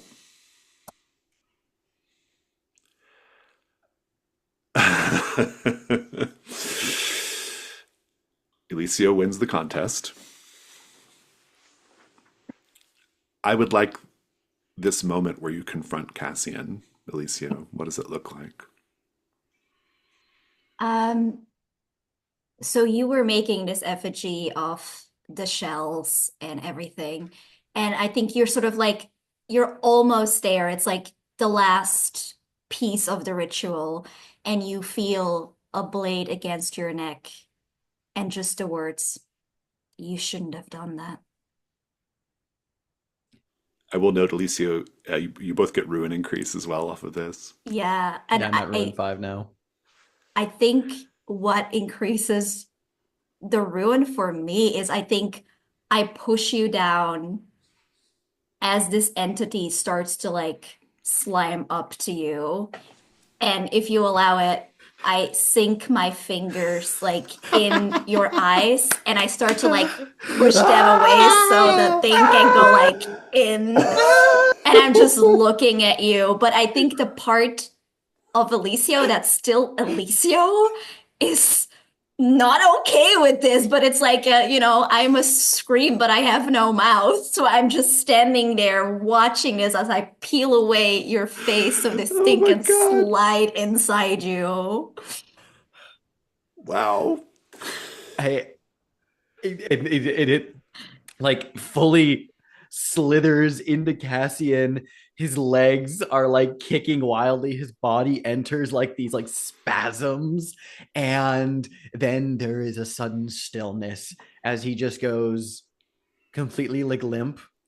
And then as Alicio gets up off of him, like we see gross stuff, face reforming, and then Cassian sits just upright very casually and looks over at Licio and says, "Huh. Well, that was a most tiresome indulgence. Oh dear. I talk like him now." Unfortunately. But it is Ca- good to have you back, brother. Let's go back to camp. Cassian, you get to reset your ruin back to the starting value. Oh shit. And you get to unmark your armor as well as you take useful equipment from Cat Eater. My armor was unmarked, but I will happily love the narrative. Yeah. And you have a new set of drives. Get the Blade of the Promised Princess to break down the fire barrier. So Mhm. you have to pick up the slack if Felicio can't do it. Mhm. Defeat the Cantagaster if necessary. Mhm. And all importantly, open the Abyssal Gate. I'm going to invite everyone back.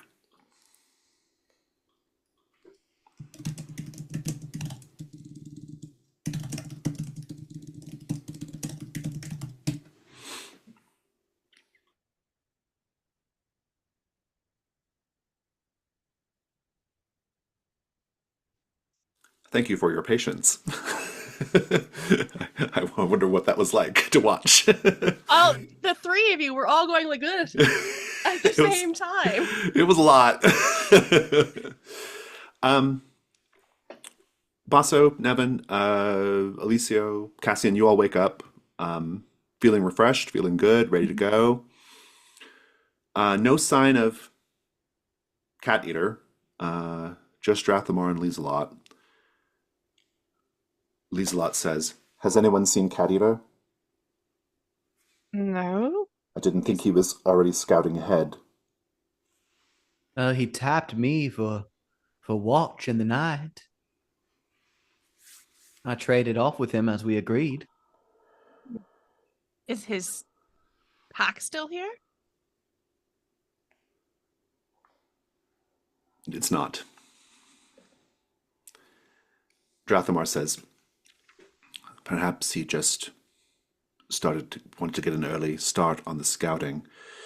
It will take us some time to break down camp anyway." Yes, hopefully he returns to us. And hopefully, if worst case comes to worst, his death was a quiet one, or at least easy. Lieselot puts her big, mattock hand on your shoulder, Cassian, and says, "How are you feeling, brother?" Ah, I tell you, I have not slept so well in an underground grotto until last night. But I've done well. Thank you, sister. I look at Nevin.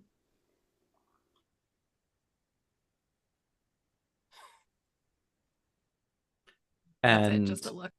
when there's a moment, like when Cam's breaking down, Cassian will approach Basso and Nevin and say, I got up in the night to listen in like we agreed. What did you hear? He smirks as if there's like a ridiculousness to the story. And he says, it was nothing at all. They got up, they talked mundane things, things of treasure, note strength. They invited Alicio to join their mercenary company after this is all said and done. I think Lisa-Lot's just pitying him, following her around with that hangdog puppy eyes of his. It was There's nothing cute, but a waste of suspicious at time. all. As suspicious as there is when you're dealing with cell swords and a treasured, a legacy treasure such as this place. But no, nothing beyond that. Typical treasure hunter affair. And for what it's worth, I don't know what happened to Cat Eater. I wasn't there. He was there with the group. And then when he came back to camp, I snuck back in early, tapped me, said it was my turn to watch, that he was just going to go grab his belongings since he left them behind, went off in the dark, and I never saw him back since. Indeed, you all wait a while, and Cat Eater never returns. Drathamar says, we know we are generally going in the right direction, but we don't know the exact way. Is anyone here skilled at navigating, or... Well, I wish I was better, but no, alas. I tend to hunker down in a place and get comfortable there. I know a little bit about navigation. Typically, it's more about tracking a person down, figuring out their routes, what paths they took, falling behind a person. Perhaps we could go find Cat Eater, because if he were to scout on ahead or return for his stuff, he shouldn't be too far to be too hard to find. At least where his last reasonable location is. I am looking for a skill or a ritual that will make you, any of you, including the hirelings, a plausible leader of the expedition to locate the temple. Does anyone Can have any thought? Basso with the bird? Could Oh, that the help? You bird. could send Oh, your the bird bird. ahead and then That's yeah. good. Bird Yeah. can go ahead. Yeah. You'll have to look after my body, though. I'm Well, and trusting We you. also- will, don't you worry. Funny thing, now that you put it in play, the bird seems to know where it's going. And sometimes you can let it kind of take over Basso, and it knows the way. We can And follow my bird. It There- knows where to go. There is the small problem of, as the bird is scouting ahead, Basso can't move. And so Yeah. if you all want to Yeah, make so- like a stretcher or something, or some kind of Oh, something to drag fireman Basso. style. I just Yeah, hoist him At over least you my can just shoulder. carry and him, just- yeah. Yeah, between Lieslot and Alicio, you can get it done, right? Yeah. Yeah. Fantastic. I think before we set off, I think I'm just generally like taking a look around camp, seeing Mhm. like sort of like the edges of where we were saying, to see like, oh, this is where Cat Cat Eater Eater went. Yeah, make a hunt roll. yeah. I honestly, I don't think Nevin is quite has been confirmed about this, but I think there might be some trickery at play here about what's going on. Probably. What are you talking about? Go ahead and roll. What? Roll 2 dice. Yeah. That's a 5 lights. 5. Yeah. Take your token. You do discover something terrible. Mm-hmm. You discover a still quite wet, large piece of scaled flesh. It looks as if it was torn.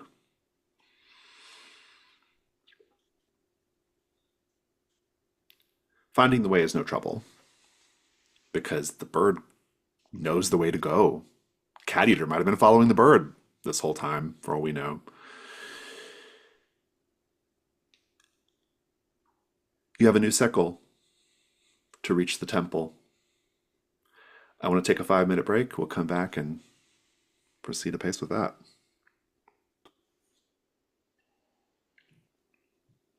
You're making really good progress, actually. Bazo,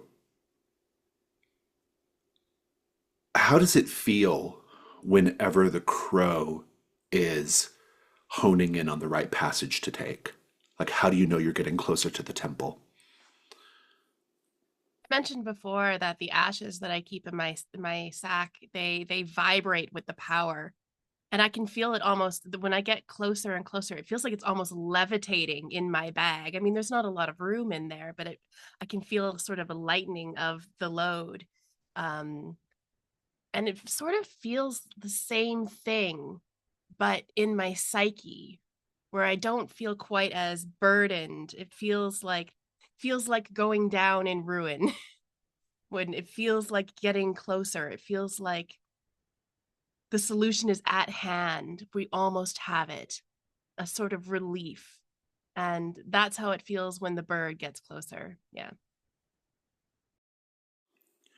You reach eventually a very still lake of acid. This is not a salt encrusted lake of acid. It's a bright green lake of acid, and it's very, very still, like mirror still on top of the acid. There is a narrow substance lake, exactly. There is a narrow passage. It forces you to go one by one, a little narrow, like outcropping to go around the lake. I do need to know the order that you're all going in, one by one, around the acid lake. Well, I'll go Lieselot's first in the since rear. the bird is leading, but I'm also the bird. Oh, which means I have to be carried. Yeah, well, so I think in this instance, you know where to I'll go, come back so to you can be myself. Yeah. in your body. Yeah, Yeah, you only I'll you still only go have to leave your first. body when you need to find the next way to go, right? Okay. Yeah, I'll still go first because I know I'm the one who knows where to go. Yeah. I'll Okay. go second then, Okay. behind Basso. I'll put Drathamar there.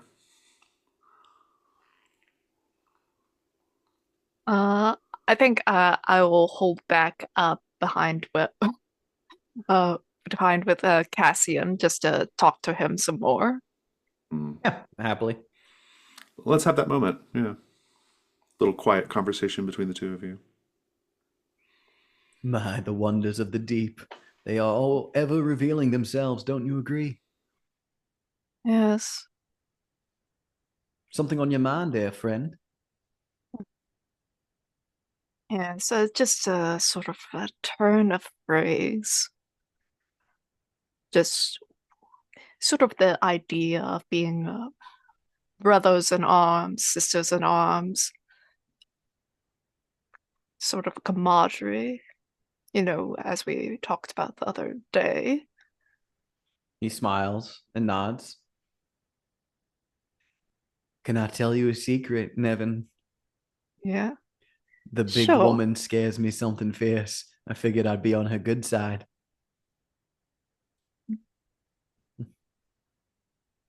She's right behind you. Yeah. To be clear. Yeah. He gives like a little nudge to Nevin and like a polite like nod. She says, "You should be scared, little man." It's not polite to listen into other people's conversation, Lieselot. We're not exactly in a place for privacy, are we? I suppose not. Mm-hmm. Basso, you're in the lead. What are you doing right now?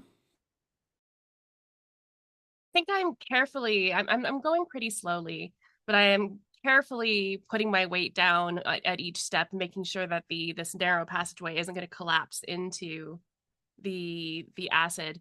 I think the bird is just sort of jumping and fluttering ahead of us, kind of also picking out the safe passages. Make the safe make a steps. hunt roll. Your questions are, it sounds like, where are the safe ways, or what's how we can cross this safely. Yeah. You can use the bird for your second die. Hunt roll. I can use my bird for the second die. Excellent. That is a 5. Nice. Take your token. Up to this point, the lake has been pretty still. I mentioned that it's like a smooth plane of neon green glass. But then there's a single boop. A bubble burst. What do you do? I look to the water and then I look to the bird to see how the bird has reacted. The bird, I don't think even noticed it. Didn't even notice. Okay. If it doesn't look like there's anything moving in the water, I'm And the going acid, to be clear. Sorry, yes, the acid. I'm going to continue cutting my way through this ledge. It's slow going, but you can keep going. Alicio, pretty slow going. You're pressing deeper in pursuit of the goal of finding the temple. What are you doing right now? I think I'm just looking around, but mostly just going forward. Any questions? I think maybe just after a while, I just will ask Basso when we finally find it, what are you planning to do there?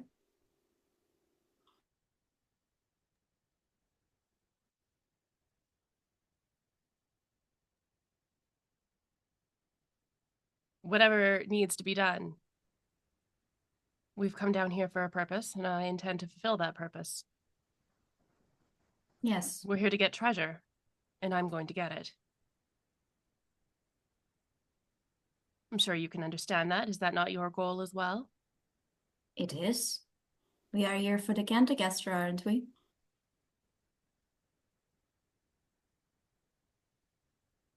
I see no reason to keep it alive if it's going to be worth more to us up on the surface. It is important to have the treasure that is necessary. And I think he gives you like a little, like, good lad slap on the shoulder. Drathamar says to you both, because he's behind Alicio, do you see the bubbles on the surface of the acid lake? There are more now. Do not tell me it's another dragon. Drathamar says, stop here. Every time we move, the bubbles get a little closer. There's something under there. It knows we're here. Everyone stop.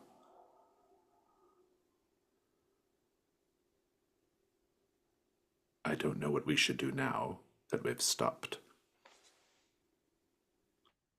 Good I- suggestion there, my friend. He calls back from the rear. I would like to try and very slowly, like very much like don't spook the animal style. I hold out the blade to the acid and I'm gonna dip in just a point. The Blade of the Promised Princess? Yes. And I want to Jazzy see what really that does. resisted saying just the tip. Yeah, my whole brain was like, do not do that. That's on camera.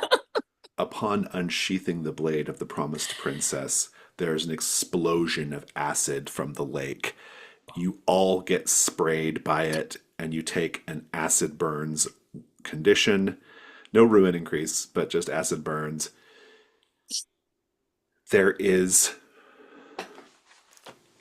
a massive creature, a rubbery creature with tentacles, a big maw, and importantly, an array of glittering jewel black eyes. It bursts forth, and acid tentacles are slapping you all over the place. It is trying to crush you, drag you in, kill you. This is a combat. The creature is an endurance 11. There is a special rule here. If on any combat roll there are less than 3 weak points hit, they function as normal. If, however, 3 weak points or more are ever rolled, like 3 total dice hit weak point or more, you do not take the ruin. Instead, the creature begins to draw you into the starry void of its eyes. And if it was your weak point, there's a chance that your mind is utterly shattered. Best to kill it before the die pool gets too big. You don't have a lot of time to react here. I just need to know how you're exposed. It's kind of obvious. And roll weak point. All right. We're on the edge. Yeah. And it's got to jump on you. Yeah, Cassian's weak point is 2. So is Bazos too. 3. 2, 3, 2. I gotta roll for the others. Drathamar has a 4, and Lieselot has a 4. So 4s for the hirelings. We have And two I have a twos, 3. 2 3s, and 2 4s. 3s, 2s, and 4s. Those are the bad numbers. Oh boy. Drathamar's not doing the combat, so we don't have to worry about Drathamar. But Lieselot certainly is. This is a dangerous fight. Let's do the thing. It's going to be a combat 5.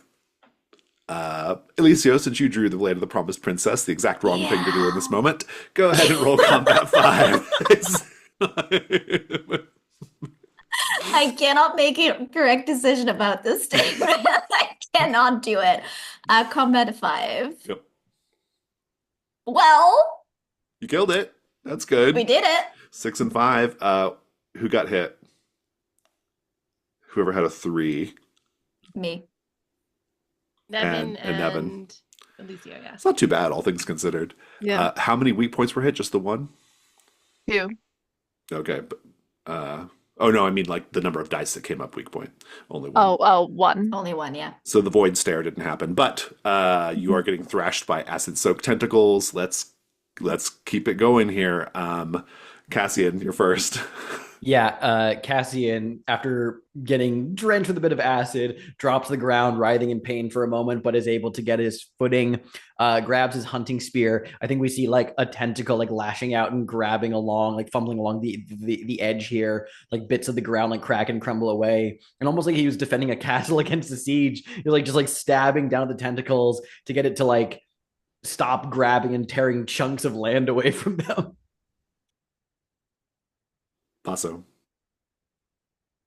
Bazo's body hits the ground with a large thump, and the bird takes off, flying around the eyeballs, this set of eyes of this creature, pecking and clawing at them, trying to keep it blinded so it'll be harder for it to tentacle at the group of people while it's being stabbed. Nevin. I think that this tentacle beast actually tries to grab onto Nevin, and I think like Nevin just takes a dagger to like cut off like the tentacle that is grabbing him. Did you take a hit? Yeah, I took a hit. Eliseo, the thing is just lashing out wildly, drawn immediately by the presence of the Blade of the Promised Princess. And once it has a moment, it figures out you have it.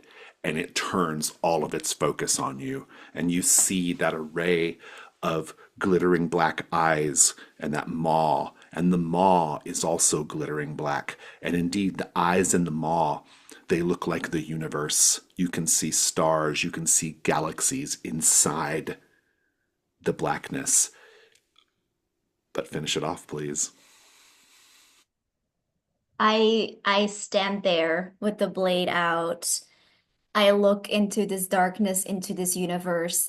The tentacle wraps around me and I do not resist.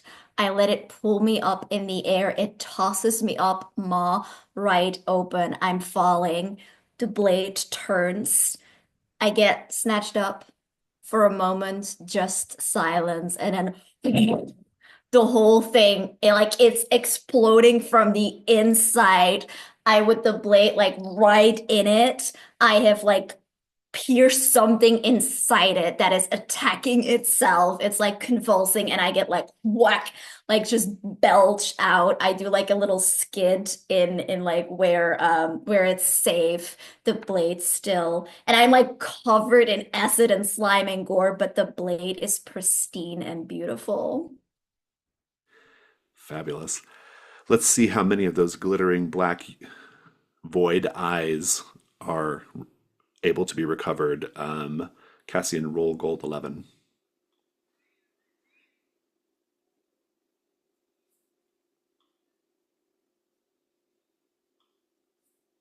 Cassian, roll gold 11.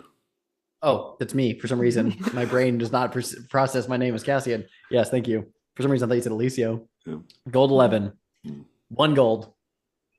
There is one single void star eye, void stare eye. Cassian. It's like a jewel, like a black jewel. Cassian like plucks it from the eye socket fresh and like regards it for a moment and then turns and smiles over at Basso and says, "Mr. Basso," and then just chucks the gem over to you and then just nods cordially. The bird catches it in its claw Oh, and lands down next to Bazo's body, places it, and when we switch back, I'm back in my body now, and I take it and I say, "This is very generous of you, Cassian." Well, I figure we need to look out for each other down here. We're all making it back up to the surface, right?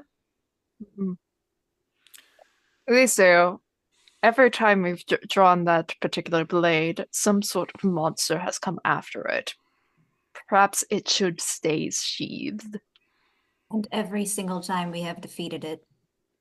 Fair Perhaps you point. should not be a coward. And I put it back. Ooh, Sick he's burn. got you there, bud. Pats Nevin a little bit and says, "This will be one for the skalds to tell stories of, don't you think?" I'm going to say. Licio, Oh, go ahead. Licio, do you honestly think that we're all down here because some of us are cowards? No, some of us are smart and know when to strike with things. And obviously, that blade, while beautiful, is cursed. Drathmar says, "We don't have time for this bickering. We must continue." Yeah, Eliseo like has his back turned to you and kept walking, didn't even look back. I will say you will all see before you go. Lieselot has taken a knee at the bank of the acid lake on the far side when you're in safe. She's taken a knee at the bank of the acid lake, and it looks like she's laying something down on the bank. Do any of you follow up with that, or you just let that be? I will follow up with that. What do you do? I'll just sort of like, as a sort of a looming figure, just like look over and see what she's like laying down. It's a gold ring. What is that, Lieselot? It is none of your business. And she stands up, looming over you. A mere offering. Have you ever wondered how such a creature might have come to be here? It's clearly not of this world. It's certainly alien. Who knows how long it's been stranded here, trapped. But why do you care about it? You're from this world? Perhaps the creature, stranded here as long as it has been, cut off from its kind, went mad. I simply leave an offering in memory of this.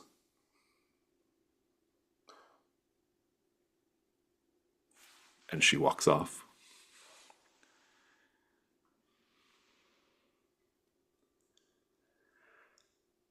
And if there's nothing else, I think that's going to be Stars and Wishes for today. Okay. stars to the entire team for this secrets and machinations, because I still have no idea really what's going on. It was an absolute delight watching everyone's reactions and faces with no sound, because I turned the volume all the way down just in case. Like I didn't listen in when you were talking about the stakes of the contest roll. I have no idea what is happening. And being on the outside and watching all of the reactions, I can't wait to find out, to the point where I'm not even going to watch the video when it comes out. I don't want to know until like I find out in the story. So anyone watching, no spoilers, okay? Because I'm terrible for reading spoilers. Um Alex, the personality swap thing that you did with Cassian, the way his personality changed with the melancholy, and then how it changed slightly after whatever happened. I'm really interested in knowing what happened, of course, but I really like how you were playing Cassian as melancholic, Cassian as with all these, mental, emotional burdens. It still feels like Cassian, but you can tell that his smile is less big. It's less genuine these days. And I like that a lot. Jazzy, you absolute psychopath. Uh, dipping the sword in the lake, worst idea. I love it. This obviously I full support it. But that is a terrible, terrible idea. I don't know what other things you've been doing. But I'm very excited to know, and I can tell that you were saying some kind of horrible description, so I already give a star for that, even though I don't know what it is yet. I know it's really good. I also really loved your action sequence that you just did with the squid acid monster. That was really evocative. Chaotic, star for our secret chats that we're not going to talk about because they're secret. But also star for being continually suspicious, because I, Amanda, am so suspicious and I want to know what's going on, but Bazo isn't really that clever. So he's not asking a lot of questions like that. But Nevin always finds a way to do it, and I'm excited to find out how Nevin pulls this mystery to pieces and figures it out, because it's going to be Nevin that does it. I know it for sure. Yeah. Jason, you madman. This was just a huge amount of fun. The action sequences were very fast paced. Everything about this, like the tension was up the whole time. The pacing was great and perfect. I know you already know that you're great at pacing, but this was a really good, really good session. So big star for that. And my wish is to find out what the fuck's going on. Yeah, stars to this session, it was absolutely bug wild. I've been going feral the whole time. Um, I'm so glad that I took that option. It was the best one. Like any other one, is like you don't even exist to me anymore. This was so great. And I felt like this really like it was already like a very like the whole like Crown of Salt thing has like already sort of been tense, and there's like this current of like tension and fear like the whole time, but I feel like this session really just ramped it up like next level. Like this is really like, the second act of the movie or the series or whatever, like the mid-season finale where we're like, oh, hey, you thought this was it? Nuh-uh, it's worse than that. Um, so I really love that. Um, Star for Chaotic for Nevin calling Eliseo out. I love that. That was great. Like maybe don't pull the cursed weapon. Maybe don't do that. I love that. That was great. And yeah, I love that Nevin is just really it takes one to know one, where everyone's like, I'm constantly lying and like tricking and deceiving people. So I know when people are doing it to me. I think that's very interesting and very fun. I like that you're now including Basso and all of that, which is interesting. Amanda, I love you and the bird. Like you're being so creative with it and just so fun with it. And it adds again like this new level of vulnerability where like Eliseo is carrying you and we know like something is up. And it's like creepy and eerie and like in a fun way, uncomfortable, that I really like. And like how willing you are to be like, yeah, okay, let's go with that. That was really cool. Also being reminded that Basu is like an old god. Love that. Just great. Just fantastic. Alex, yeah, very happy to have you as my brother in arms for this mess. Very happy to be in this together with you. It was very, very fun. Yeah, I love the way that you're using this melancholy. I love the setup for the contest role. I thought that was very clever and very fun. And then like you being super generous with like how that went, like going with it, allowing it to get real messed. And Jason, um, I mean that first scene, just with the first time they had their headphones off, I was, oh God. My whole brain was like, what? What? And then it only got ramped up from there. And it's just, I love the idea of having the headphones off so that people are still included by seeing it, but not hearing it. So they have some context clues, but not all of them, which is, it's just like for the brain, it's just like, but I gotta know. But it's still so fun to be included. Um, and I loved the tentacle monster, and I loved Liselot at the end. I thought that was a very, very interesting scene. I love how we just get to see more and more of her, where she started off like very taciturn, like almost like neutral. And every session, I'm like, oh no, you're who's driving this. Like more and more, I'm just like, I don't know what or who you are, but you're key to all of this. And I think that's really fun. And Ferocious, yeah, I want to see more of Lisa Lot and her plans is what I'm feeling now. I want to see how all of this secret fighting is gonna do between the PCs and how we get there and like what we're gonna do with that. And I'm just very interested to see where we go from here, really. This session was fucking stellar. I had so much fun. Man, we got so much like done too. Like there was like really great like pacing and like a really good flow to the session. So kudos Jason to being the arbiter of that and guiding the narrative. Um yeah, the I mean we've had some like we had stellar fights today. My little cat eater combat scene was fun. The fighting whatever this tentacle monster in the lake was, that was great. Getting Jazzy, you motherfucker, you got a flung up in the air diving down attack moment that So epic. it's so epic. Like between like last session with the dragon kill and this, like, man, I love combat in Trophy Gold so much. It is the most fun I have with a combat system.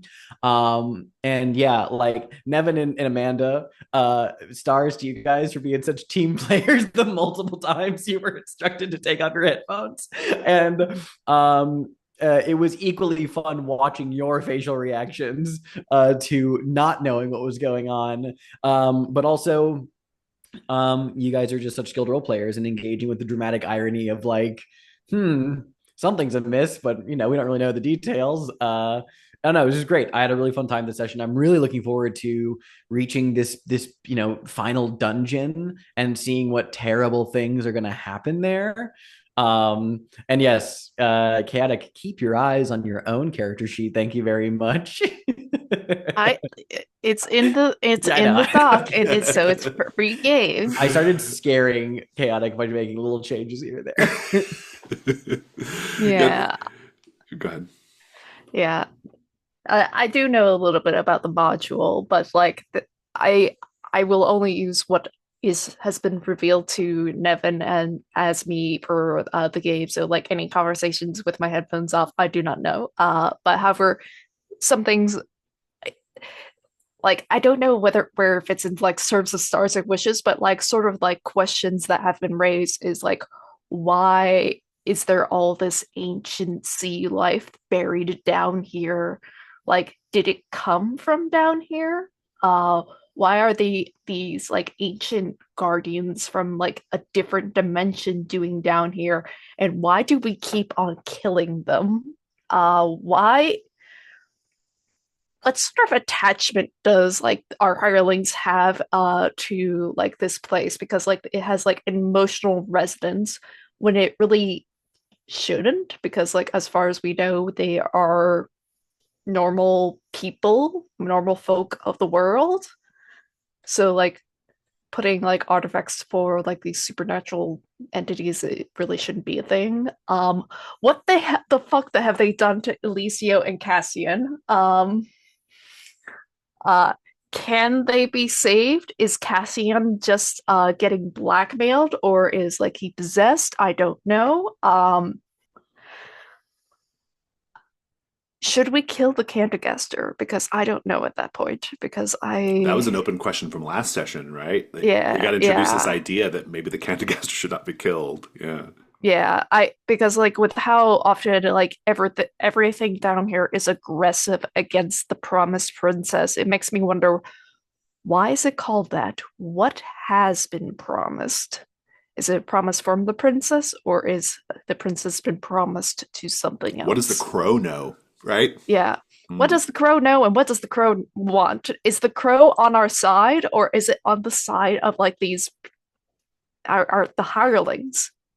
Um, I mean, I think it was like, I don't know if it was like apparent to everyone. I will just say because I thought it was pretty apparent, but the storytelling from last session mentioned the sorcerer's familiar, right? Like mhm. that's the bird, right? Like Yeah, so yeah, there's a connection there, right? yeah. And I don't know what that means. But yeah, I have ideas to what to do to Cassian. Because I think Cassian is the weak point in all of this. Because like Eliseo, I probably can't get through to, but Cassian, I probably could.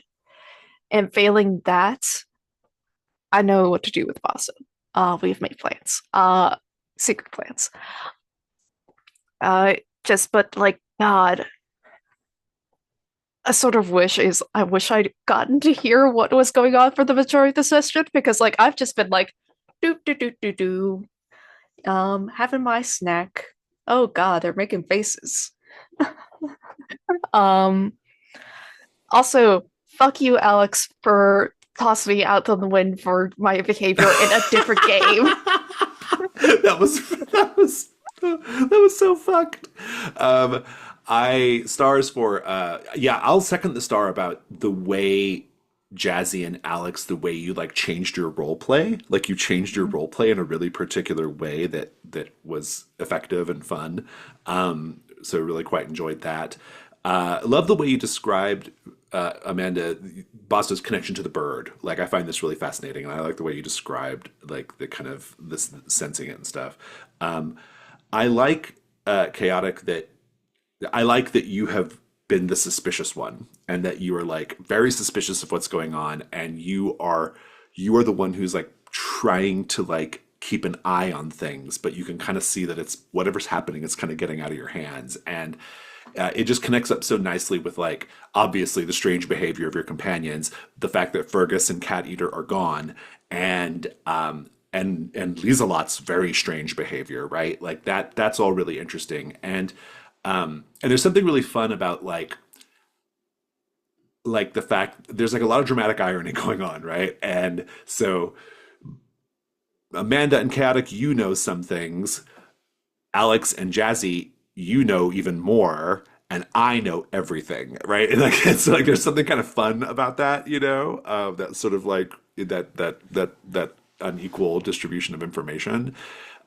It's not just like I know everything and you all know nothing. It's like we all kind of know something, right? And I think that's great. The way it affects the role play is really great. Star for the module again. I just really love Crown Assault. It's a really really fun adventure, and it seems to work great for Trophy Gold. Like Trophy Gold is just really slipping in really easily here and working. And I think the reason why it works particularly well, this is not a star or a wish, but because it's not up to this point, it's mostly just a kind of there's no map, right? Like it's just like a sequence of set pieces basically, and that's really great for Trophy Gold. Like Trophy Gold loves a sequence of set pieces, right? And so it'll be a little trickier when we get into the dungeon, but I think it'll still be fine. But yeah, I love this. This was I think this was a top 5 role-playing game session like of all time for me. Like this was really, and I've been in some great role-playing game sessions. Like this was a top 5 one for sure. It was just so enjoyable, and so the tension and the mystery and the suspense of this whole series has been really high, and it really started to like reach a boiling point here, and there's still more to come, and so that's very exciting to me. Yeah, just love it. I don't think I have anything else though. All right, then we're going to wave goodbye to people watching the video.